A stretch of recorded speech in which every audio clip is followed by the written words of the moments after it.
During the first millennium BCE, they were spoken across much of Europe, from the Iberian Peninsula all the way over to the Black Sea, and even in part of Asia Minor. One probable Proto-Celtic culture was the Urnfield culture of Central Europe in the Late Bronze Age. It was a flourishing culture from around 1200 BCE.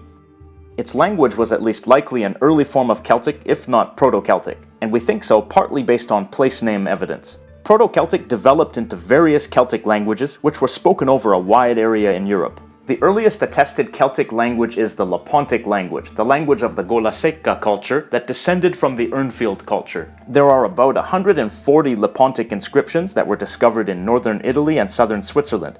These inscriptions date from around 550 BCE to 100 BCE. The Gola Secca culture had strong connections with the neighboring Hallstatt culture, the major Celtic culture at that time. These languages on the European mainland and in Asia Minor are referred to as the Continental languages.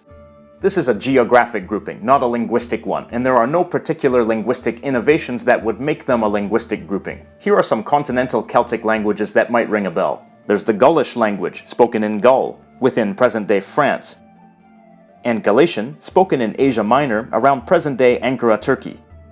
The continental Celtic languages are all extinct. Celtic speakers began to die out or become assimilated into the Roman culture by around 200 BCE. Before the death and assimilation of Celtic speakers on the mainland, some Celtic speakers migrated to the British Isles. The Celtic languages that developed in the British Isles are known as the Insular Celtic languages. The Insular Celtic languages are still alive today. There are two groups of Insular Celtic languages: Q-Celtic or Goidelic languages, which include Irish, Scottish, and Manx Gaelic, and the P-Celtic or Brythonic languages, which include Breton, Cornish, and Welsh. These two groups of Insular Celtic languages are not intelligible with each other, but within each group there is some degree of intelligibility depending on the dialects being spoken. The two groups of Insular Celtic languages evolved from a common ancestor. The oldest known Insular Celtic language is a form of Archaic Irish, sometimes called Primitive Irish. It is found in the Ogham inscriptions from the early 4th century CE. Ogham is an alphabet that was used to write Irish as it grew from Primitive Irish into Old Irish, and was used until about the 9th century. Old Irish eventually developed into the modern Irish Gaelic of today.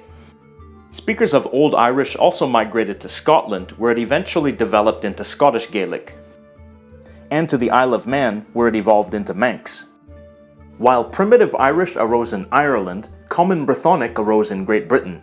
Common Brythonic is the ancestor of all the P-Celtic or Brythonic languages.